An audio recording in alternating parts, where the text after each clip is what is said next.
What role have you played to try and fit in before? Have you ever felt like you've had to try and pretend to be somebody that you weren't just to fit in? Like the real you maybe wasn't enough? I have been there. It is something I struggled with my entire life. The truth is, when you truly and fully embrace who you are, that's when everything changes. At least that's what happened to me. And that's why I believe that authenticity is our greatest strength. I spent 21 years in the military. And by the time I came out, I had no idea who I was as a person anymore. Not one idea. My authentic self had been buried under expectations and routines and a version of me that I guess I thought I had to be. But crazy enough, these last few years creating content, I've been able to find my way back to myself and an even better version of me. But that's why today I want to talk about authenticity, not only in your real life, but also in content creation. Hello and welcome to Random Candace Thoughts. I'm Candace, your favorite Florida mom and overthinker. Today we are diving into one of my favorite topics, authenticity, in life and in business. Staying true to yourself is the secret sauce to success. Let's get into it. I joined the Air Force when I was 19. I went to college, had a struggling semester, and I dropped out. And after that, I moved in with my parents, got into some not so great stuff, and then decided to join the Air Force. And my mother would always say, thank God for the Air Force. Had it not been for the Air Force, I may not have been around much longer. So she always said that. And it's true because I was kind of falling apart as a teenager. I was trying to find my way. I was falling in, making bad decisions, jumping from relationship to relationship, all the fun things that you do, sneaking out when you're a teenager, when you're just dropped out of college and living with your parents again. So I joined the Air Force. I went to basic training, and the military did what it did. It literally broke me down into a shell of, I guess, my former self, and then built me back up into the airman that they needed me to be at the time. And despite that, I was able to hold on just a tiny bit of my self identity while still being a uniform part of the military. I think that was something that benefited me while I was in because I just got goosebumps. I don't know why. I think that's something that benefited me while I was in. I was always the one that asked the tough questions. I was always the one that took on the hard challenges. And sometimes that set me apart from other people. And I believe that my little piece of self identity that I retained was how I was able to progress so quickly and so far in my career. And then we can talk about living with a toxic narcissist for 17 years, being married to him for 16, whatever. Mm.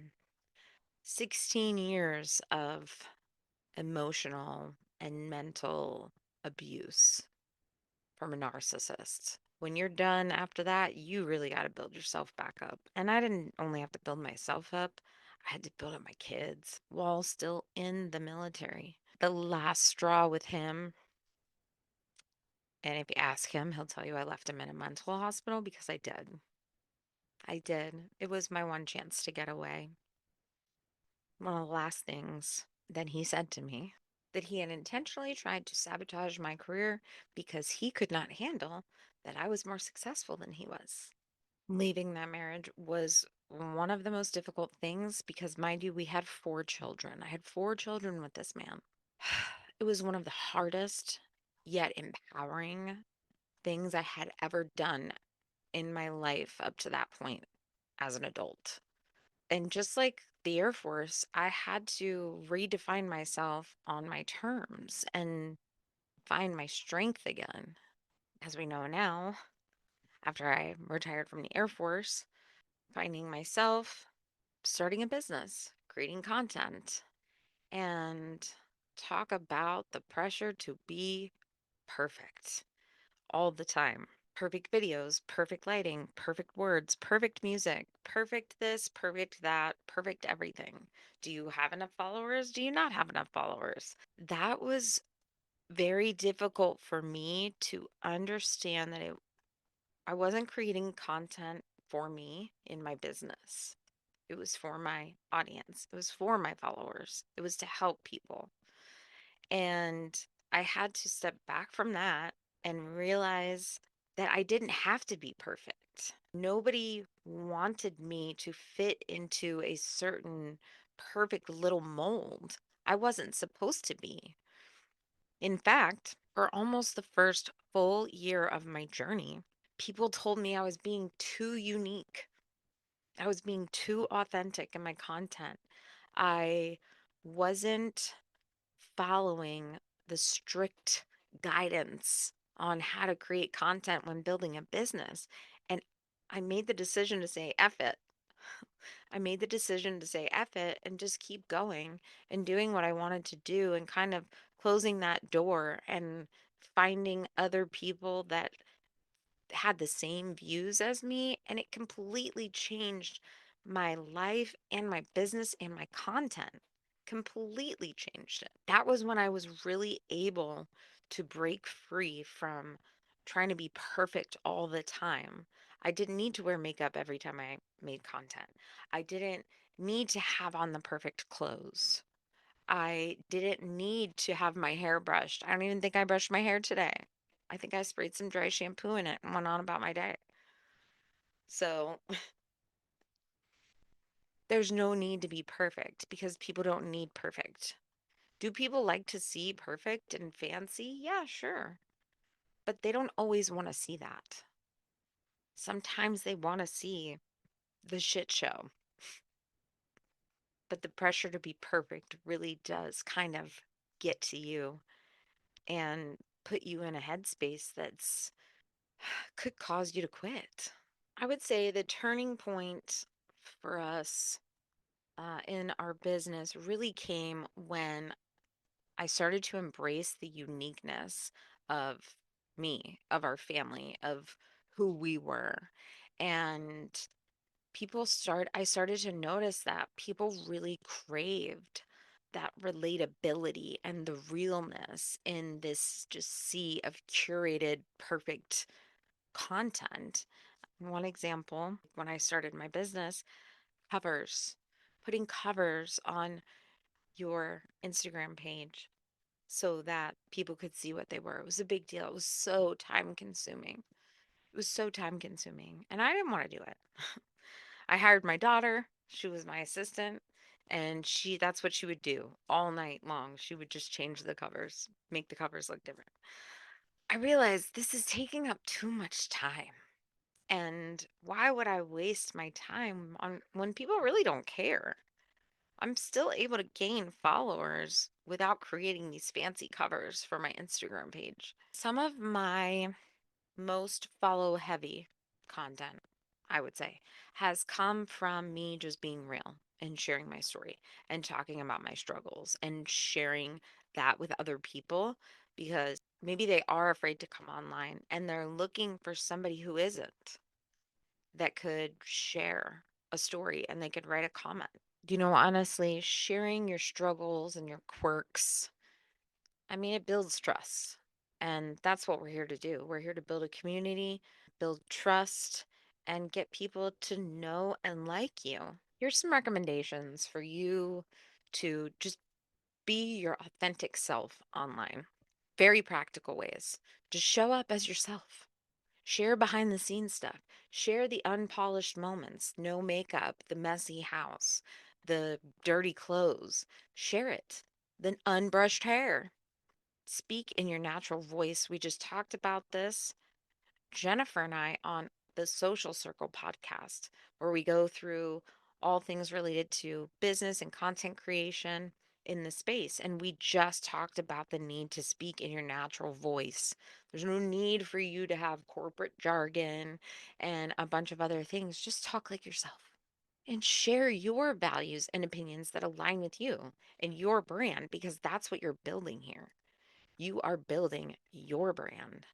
Your brand's the most important, not the brand you're selling, but you. People buy from you.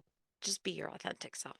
Today's random life lesson: you can't connect with everyone, but you can deeply connect with the right ones when you can show up as who you are.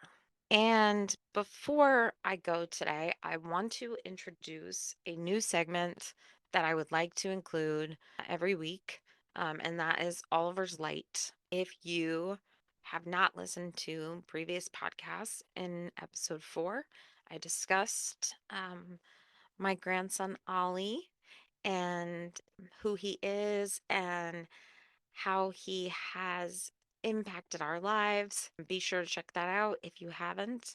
It's a great episode, and it just kind of tells his story. But to make sure that I'm constantly saying his name and to make sure that I'm always remembering him, I'm going to introduce every week Oliver's Light.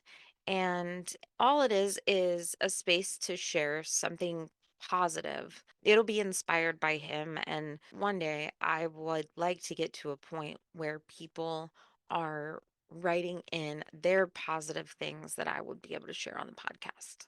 This could be anything from a random act of kindness, a meaningful quote, or maybe a lesson, and we can keep it short. But that's why I want to make sure that he stays powerful, and I want to keep his name alive, and I want to encourage listeners to carry that light forward in your own way. And for the very first Oliver's Light segment, I would like to introduce you to Riley. This is our new baby. He is estimated to be about 6 years old. We were just looking at the shelter and we couldn't leave him there. So you understand why, right? Thanks for hanging out with me on today's episode of Random Candace Thoughts. Remember, the world needs your unique voice, not a copy of someone else's. And don't forget that new episodes drop every single week. So make sure you hit that subscribe button. Keep it real, and I'll catch you next week.